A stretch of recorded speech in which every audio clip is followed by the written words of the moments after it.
Welcome back. Reactions continue to trail the Senate's amendment of the Electoral Act, with supporters calling it pragmatic and critics warning it may leave dangerous gray areas. But beyond the outrage and the political spin, what are the actual legal and institutional realities of this amendment? Are Nigerians focusing on the right provisions or missing deeper structural issues on our electoral system? Well, joining us to break some of these down, Dr. Chieftain of the Action People's Party, immediate past chairman of the governing board of the Center for Transparency Advocacy, and the doctoral research fellow at the University of Warwick. Dr. Amadi, welcome. Thank you, Chamberlain. Good to see you. Good to see you too. So a lot is going on. First and foremost, I mean, the template with which you're going to go into the elections, the Electoral Act, has just been amended, and there's been several perspectives on the matter. Yes, senators say, look, we did right by the book, but what do you think? I think it's just a question of what I call nuances.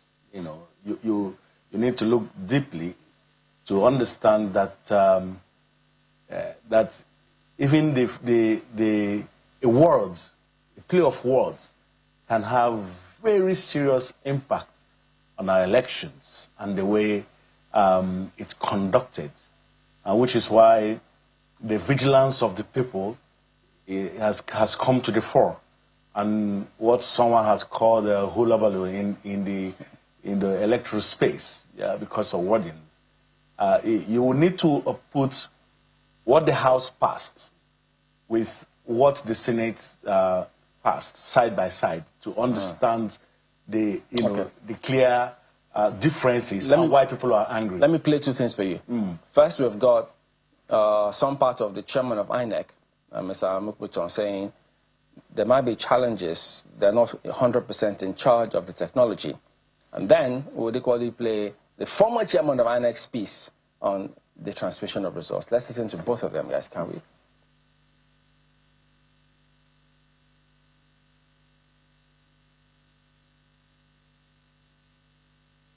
Happy with the pilot that we have conducted, and we're reasonably confident in the strength of the processes. I mean, even in rural areas. The machine on election day doesn't rely on the internet to accredit voters. It works offline. Now, when it comes to transmission of results, that's why you need network. But if there's no network in the immediate vicinity, the scanned image of the polling unit level results, which is taken using the beavers, will be transmitted as soon as the staff move from the polling units to the collation centers. And we have been working with the major telecom companies in Nigeria, and we are satisfied that the number of blind spots can be addressed in the country, and the number of blind spots where you have no network is really small. In rural areas. The machine on election day doesn't rely on the internet to accredit voters. It works offline. Now, when it comes to transmission of results, that's why you need network. But if there's no network in the immediate vicinity, the scanned image of the polling unit level results, which is taken using the beavers, will be transmitted as soon as the staff move from the polling units to the collation centers. And we have been working with the major telecom companies in Nigeria, and we are satisfied that the number of blind spots can be addressed in the country, and the number of blind spots where you have no network is really small. Well, that's the former chairman of INEC, Mahmoud Yakubu. But the current chairman of INEC, Mr. Mukbuton, was before the House committee defending his budget. That was where he said, well, we're not 100% in control of those technology. And so it came across as though he's saying, we can't guarantee 100% reliance or success of that since we're not directly in charge. Now, comparing both narratives, even though we didn't play the second one, what do you think? Look, Jamalin, I don't want to impute any motives to what the current chairman of the INEC is saying. But what I want to say is, actually, we must never make excuses for failure or for mediocrity or complacency. We must never get to the point where we begin to accept mediocrity as make excuses for you to accept it as normal. And I'm going to give you 2 examples with regard to elections. If you recall, Chamberlain, there was a time in this country when we were using paper, what do you call it, as a form of registration cards. Yeah. Professor Jega came in, threw all that away, and introduced technology, which gave rise to the PVC. It substantially improved the quality of our election, especially with regards to accreditation. When the Mahmoud Yakubu-led administration came in, what did they do? They also realized that there was a problem with accreditation. They introduced first a system of accreditation, which was a problem. If you recall that period, there was this excuse, this escape clause that was made, that in the event that your accreditation with the PVC and I think what was the name then was not properly captured, that you can use what was called incident forms. Smart card reader. The smart card reader. Then you can use incident forms. That escape clause incident forms was abused. We got to a point where we're having votes that were more than even the number of accredited, more than the number of registered voters, because politicians would always look for a loophole. Okay? And then the INEC had to take a decisive step to say, you know what, no more incident forms. Even when there were challenges, people complained. Even when the former president and some other people wanted to, do the accreditation, the machine failed. But the commission was decisive to say, we cannot go back to where we're coming from. Today, we've gotten to the point where accreditation, people who are not on election day, is less than 0.001. We've gotten beyond that, okay?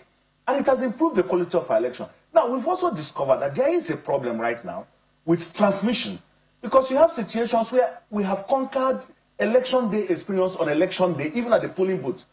The issue of snatching of ballot balls, stuffing of ballot is all but gone because of the introduction of technology. We have a problem with transmission. We have a problem with collation. Because once election moves from the polling units, goes to the collation point, that is when politicians begin their magic. And people have sat down and said, what we need to do is to introduce a system where transmission is instant. Now, recall that was what led to the question of IREV.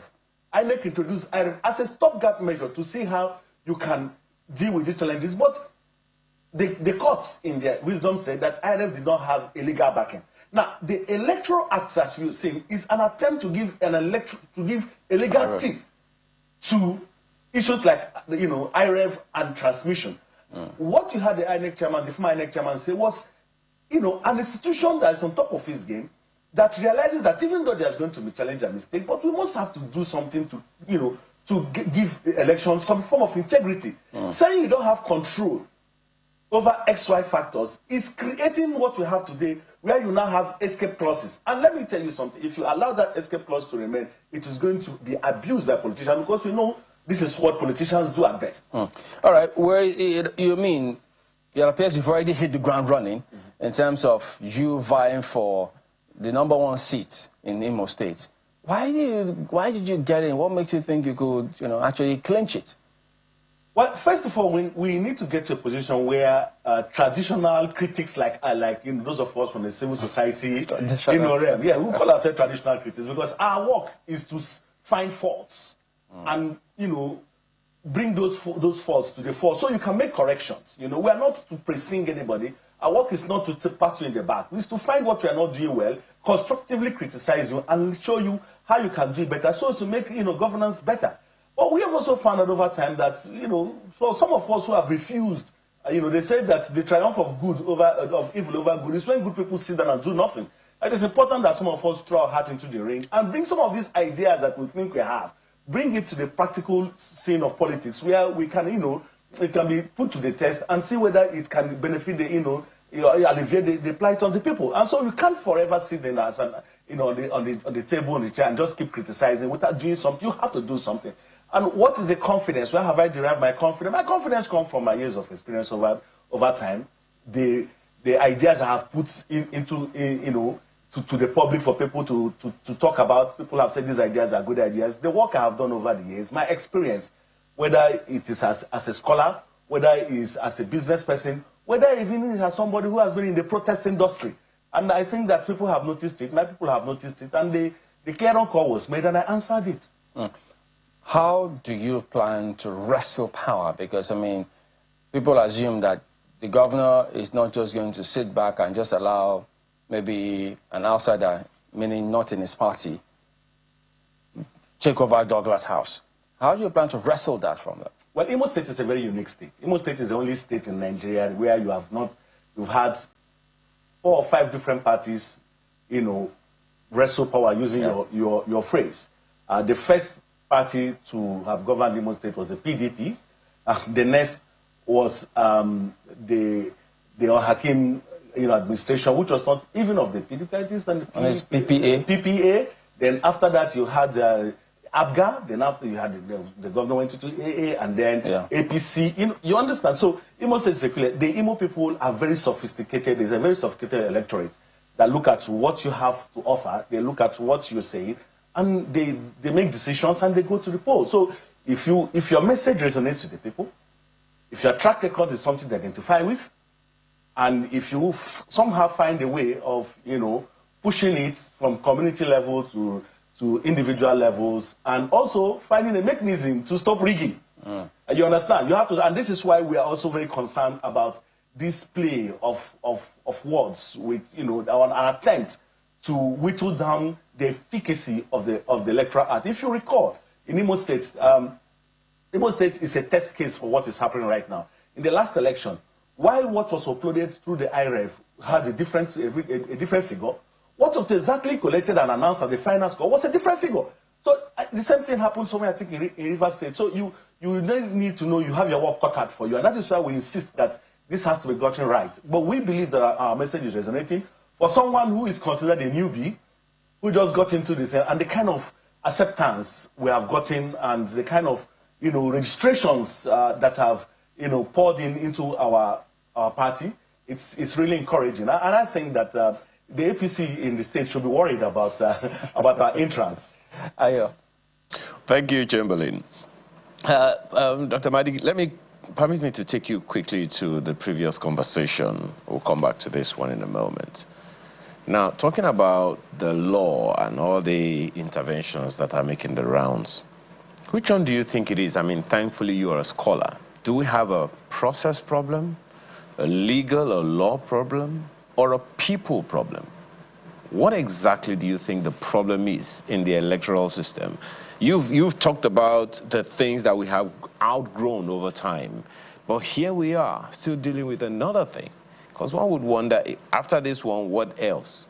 Do we have a people problem, a law problem, or a process problem? We have a politician problem. Put it simply. And I'm going to back it up.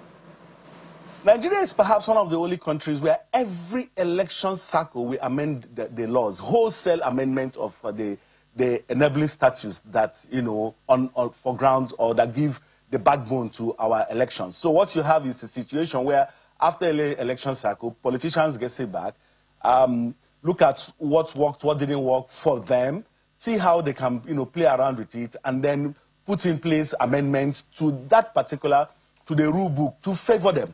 Now, comparatively, for example, in Ghana, the electoral process is rested solely in the hands of the umpire, who, based on what they see on the field, they make some, slight incremental adjustments, and then adjust their laws, give it to the legislators, whose job is merely not to tamper with it, but just to, approve it, and that goes on. But here in Nigeria, yes, they have the inputs of the umpire, they have the call for public hearings that brings about civil society organizations.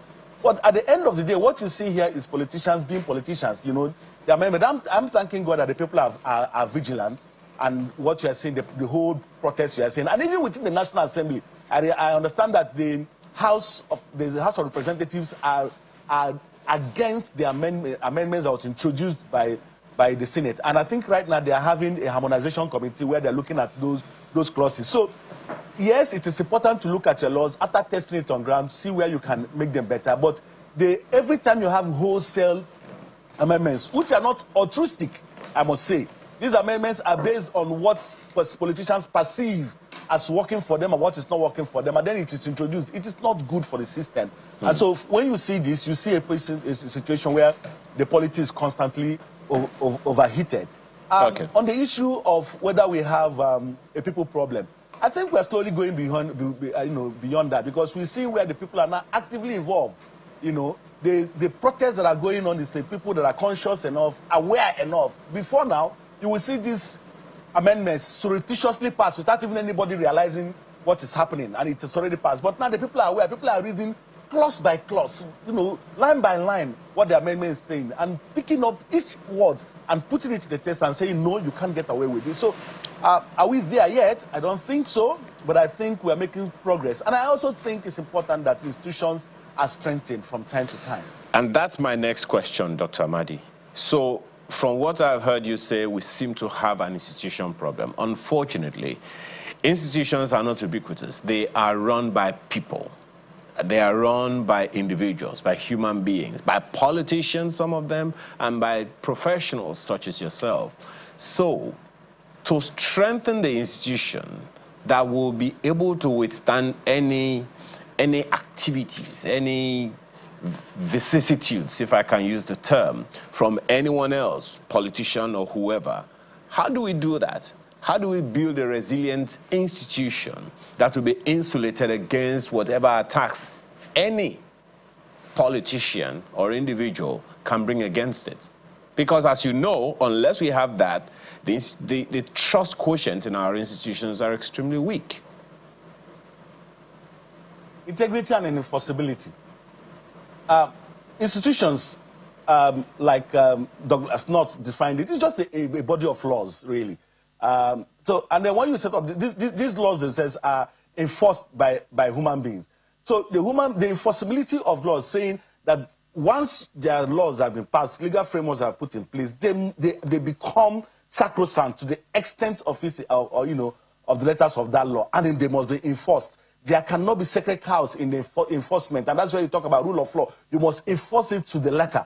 Now, that is also why you need, individuals, integrity. What is the leadership recruitment system? Who are those that you are putting there in these institutions?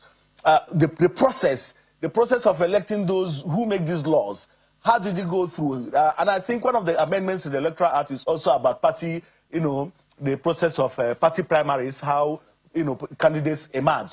The candidate selection process must be also examined, so that at any point in time you have quality individuals whose track records are known, not just people who are also runs or people who are there just because of their own personal selfish interest. Now, there must be a handshake between the institutions and the individuals that drive the institutions. Of course, it's been said that the days of a strong man an overarching strong man who drives institutions, that those days are really gone. I mean, those days are really not the ideal situations, in a democracy. You must have the integrity of individuals. But at the end of the day, when laws are enacted, when these institutions are put in place, their enforceability must be something that will be taken seriously and must not be open to the personal whims and caprice of an individual. Interestingly, you are an individual yourself throwing your heart into the ring. My apologies. It's also important. So that when there are situations like this where there are intransigencies or when people deviate, that citizens can arise and say, no, you can't do this. And what you're seeing happen in the National Assembly, the commentaries, the media, what you're seeing now is part of that citizen awareness and vigilance. Okay. Interestingly, Dr. Madi, you are an individual yourself and you are throwing your heart into the ring already. Now, we're talking about trust here, and you, an individual, is going into an institution or wants to go into an institution, and you already said that the APC should be put on notice. The question is, over the years, people have the trust between the government and the people. Whoever is in government doesn't matter, has dwindled over the years, as I said. We need to rebuild that trust. Why should the people in your state trust that you have what it takes to make any significant change to their lives? A holy book says, by their fruits you shall know them. It's as simple as that. You need to look at the track record. If I say, look, I'm going to do something about the decayed infrastructure in the educational system in my state, and that is a problem for me, for us in our state. Imo State takes this education very seriously. We have been ranked as one of the most educated, if not the most educated state over time. But when you get down to the state, you see the public education system is all but gone. And if not for the intervention of faith-based institutions like the Catholic to Anglican that have taken over about 60% of some of the public schools, primary schools, secondary schools, maybe perhaps you'll not be seeing the good performances you are seeing in national exams. So if I say that I'll do something, look at me, where am I coming from? I've been educated in some of the best institutions within Nigeria and outside. And so if I say I know what to do about education, you look at where am I coming from? You have a situation where some of the individuals that are manning, that have had the privilege of doing something about education cannot really put their CV in that, side by side with mine. If I say I know how to create wealth for the people, and you look at my own personal endeavors, what have I done? How many people, how many businesses have I set up? How many people have I employed? What am I doing in that realm? If I say that I will do something about rule of law, if I say I will do something about transparency, look at my track record over time. Whether it is in advocacy for the, better procurement processes over the years, whether it is advocacy for rule of law, whether it's advocacy for gender inclusion, whether it's in advocacy for the ease of doing business over years. And if I've been saying this and I've been consistent in it, then I think that if given a privilege to serve, I think I would know what to do. I know what I'm talking about. Again, you also need to look at the content of a man's character and say, look, if this man over time has remained steadfast, perhaps if he's given the mantle of leadership, maybe he will also take the instrument of state very seriously. All right. Well, I'm sure time will tell. Dr. Chimamadi, Chieftain of the APP, thank you for your time this morning. All the best to you. Thank you so much, Emily.